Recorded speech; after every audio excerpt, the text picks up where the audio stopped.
Welcome back to the Talking Archive. I'm Josh Jacobs. By the way, check us out on Instagram at JoshDJ57.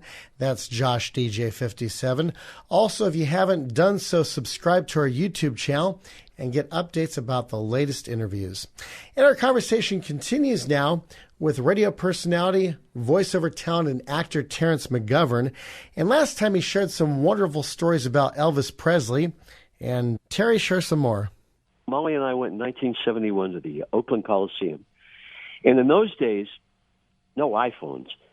The camera of choice was these disposable cameras that had a little flash cube on top. And you held this little piece of plastic up to your face, and it was a tiny, viewfinder. And you try to imagine what you were looking at, and you try to frame it. And then you hit the button, and this flash cube went off on top, and then it flipped around. It had four sides, so you had four chances with one flash bulb. So we go see him, and he came out, and I've never seen anything, even with all the great computer craft available. He came out on that stage, pitch black stage. He just stood in the middle of the stage. There was no light on him. Mm-hmm. It was all flash cubes going off. And you could see him, and what he would do is he'd turn to one portion of the audience and raise his hand up, in that kind of karate salute he would do. Mm-hmm. And it was as if these light cubes just flew off his fingers because everybody in that area of the arena were taking pictures. And then he'd turn and do the same thing to the next group of, the next section. It was magical. It was insane. And he did a 2-hour show, and I think it was the first time he did my favorite, "Burnin' Love." Oh yeah, "Honka Honka Burnin' Love." That's a great song. And it was absolutely beautiful. The man was he was an Adonis who could sing like an angel. As sick as he got, as fat as he got, never lost his voice. He always could sing. Wink Martindale was good friends with Elvis. In fact, before Wink, and his wife's what Sandy. A name. I know. You know, he got Wink the. Was, you know, he got the name. Wink was. Yeah, no, I don't. Well, actually, when he was a little kid, one of his childhood friends could not pronounce Winston. He pronounced it Winky. And so he went by Winky Martindale. And then, of course, when he got older, became Wink. But his first game show was on NBC in 1963 to 64. It was called What's This Song? But NBC said, Wink sounds so childish. You're going to be Win Martindale. So for his first game show ever, even though he was known as Wink locally in LA radio, his name was Win Martindale nationally on What's This Song? Again, those consultants, huh? They make everything right. Yeah. They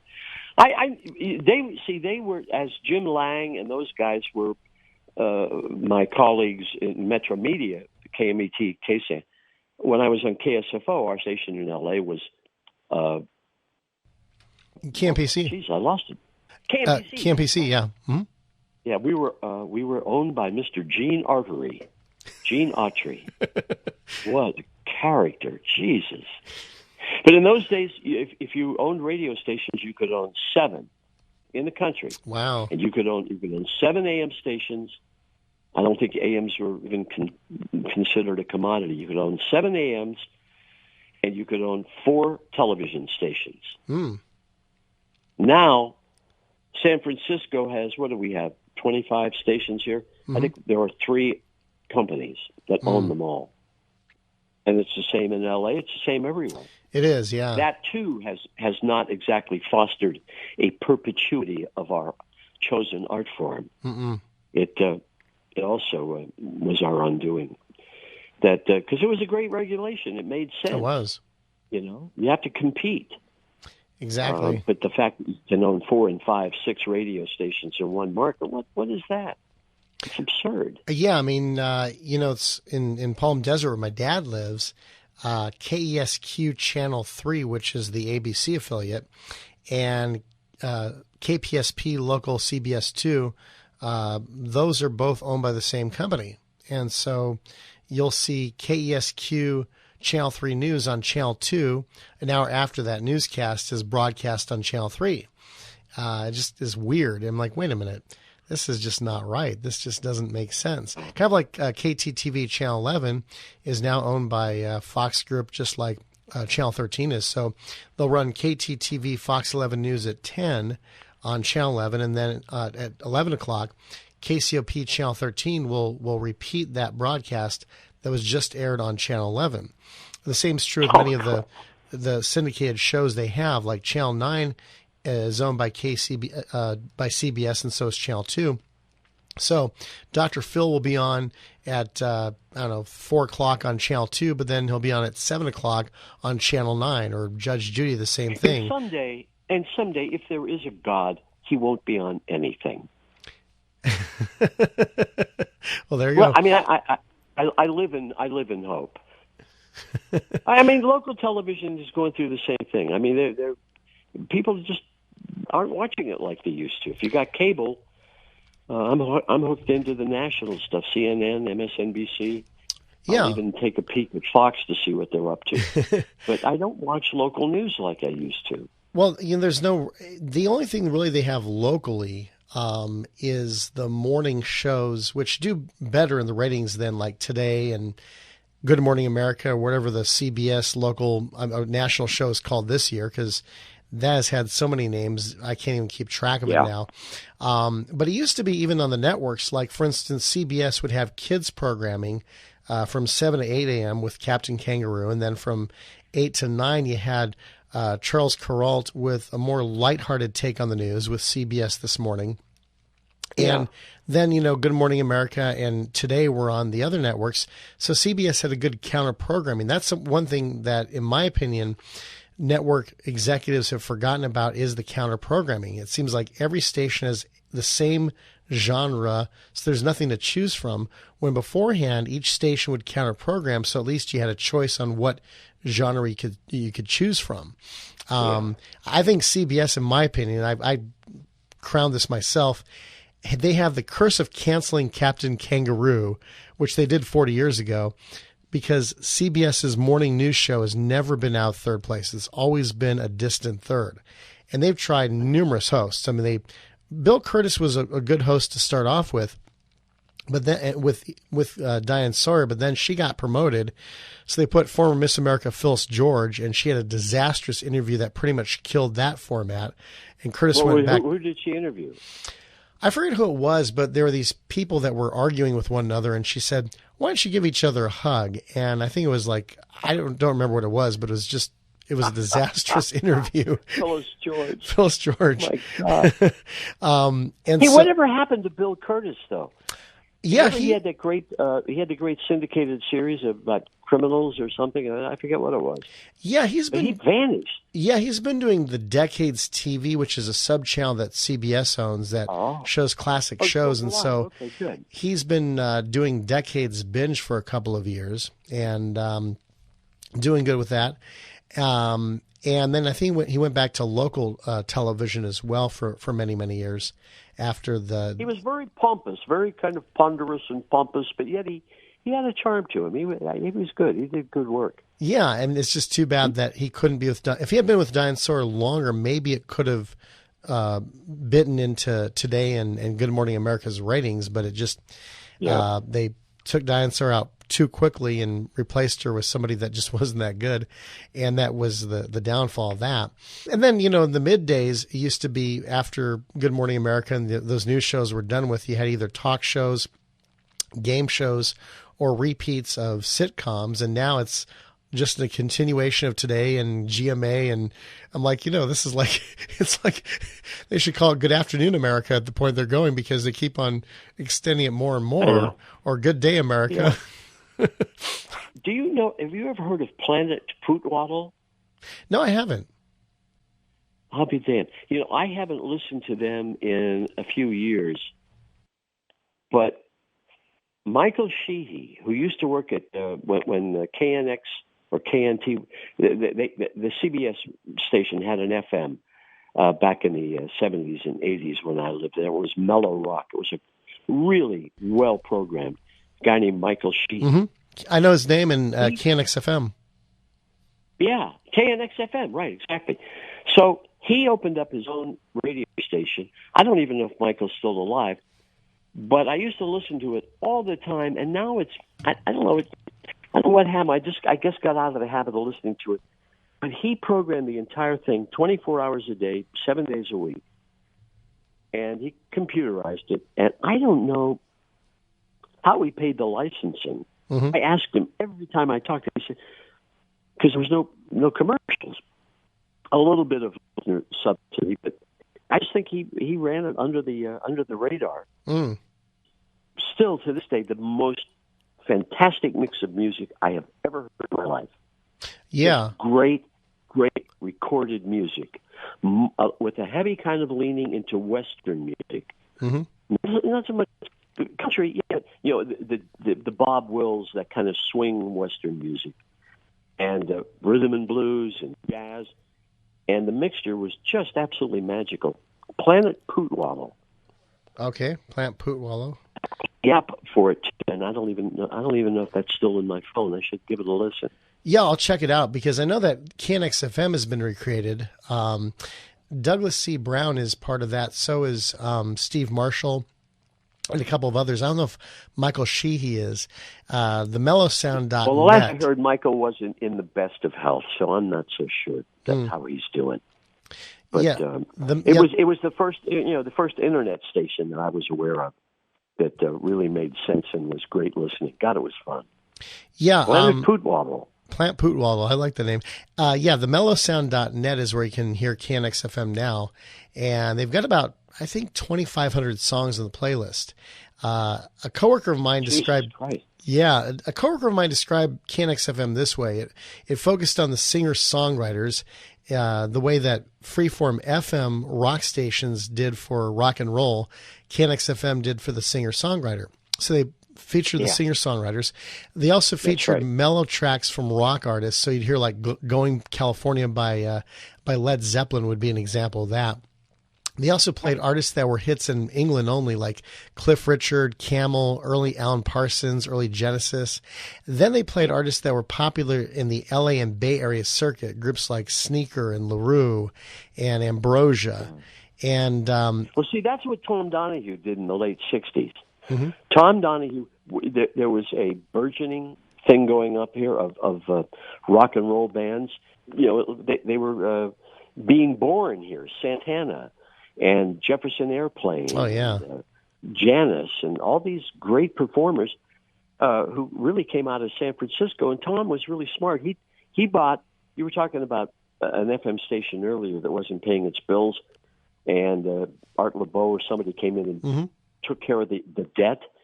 Well, Tom Donahue didn't take care of the debt of KMPX, but he did take one night, and that's how he started. He rented or bought 4 hours on KMPX, this obscure FM station, on Sunday night, and he did nothing but play local artists and Japanese imports. Wow. Those Japanese import albums, which always had great sound, and they always had cuts that American or British versions didn't have. And that's how he became popular. He was a sensation. He owned the market. KMPX just went to him and said, "Do you do this?" He did. He put the station together, and the radio station goes on strike. And they won. I mean, they got what they wanted, and they left KMPX. They had their own radio station, an old classical radio station, KSAN, and they went over and inhabited that place on the dial. That's right. And the rest is radio history. They did the same with KPPC as well. They went from there to the Mighty Met KMET, and it's just amazing. The artist. Now, when you worked for KSAN, how many artists or how often did artists come into the station themselves and hang out with you guys? Oh, lots. Frequently. I went to the Last Waltz, and that was basically kind of a case. Anything Bill Graham did was KSAN's. Bill was so good to us. I'm sure that if he hadn't sponsored so much on KSN, I don't know if we would have survived. But he was our guy, and God, I loved him. He was so great. And, so, I mean, when he did The Last Waltz, it was the only time my two brothers and I and our respective ladies went to a big shindig together. We rented a big-ass white limousine and got into it out here in Marin County and drove into the city and saw this spectacular show while being served a complete Thanksgiving turkey dinner. Mm. People don't know that's what was going on. When you watched The Last Waltz, the audience was eating, turkey and cranberries. Wow. He did all. I mean, his ability to put on massive shows. He paid $80,000 for the set of La Traviata, the San Francisco Opera. They said, "You want to what?" So they charged him this outrageous premium because they figured, the rock and rollers will burn the place down. And of course, no, it was a beautiful show. The set was gorgeous, and I think it was one of the greatest things I've ever been a part of. To see this band, these five guys, say goodbye. Yeah, in fact, all their friends. Yeah, the band was a great group. Levon Helm on lead vocals and drums. He had Robbie Robertson on guitar. He just died. Robert Manuel killed himself. Levon, who else? The only guy that's left is the crazy old guy in the back, Garth Hudson. Yeah. And he was the oldest member of the band, ironically. Huh? And he was the oldest member of the band, Garth Hudson. Yeah. But he outlived them all. I thought Robbie was going to go on for a while, but I don't know. And he and Levon had a terrible falling out. That was pretty sad. Mm. But I love those guys. But they had everybody, and they brought Neil Diamond into that show. Isn't that interesting? Neil Diamond and Neil Young together. It was a hardcore, kick-ass rock and roll crowd, KSN. And of course, I'm like you. I got an AM microphone. No, I've been on the other side. And Neil Diamond with his spangled baby blue sequin suit came out, and people went nuts. It was just like that thing of you playing or somebody playing Bach after playing Elton or Sinatra after playing the Stones. Good music is good music, and Neil Diamond was a monster talent. And Van was on the show. Eric Clapton. Well, you've seen the film. The Staples singers. Yeah, Staples singers. Neil Young was there. Muddy Waters. My dad was a big fan of him. Ringo Starr was there. Muddy Waters, for Christ's sake. Muddy Waters. Dr. John. Talking about him. Hey, way past 21. I'm a man. What a show that was. God, I loved it. Yeah, it was. Well, listen, how long have we talked? We've been talking for what, about 4 hours now? It's been a great conversation. Who was the? What time is it? It's 5:20. Dang. By the way, who is the nicest musician you ever got to meet? Kenny Rankin. Wow, you know who he was? I know Kenny Rankin. Oh my goodness, my dad met him probably about 20 years ago. My dad had all his albums, and my dad and I used to sing "Roll Around." Like a seed.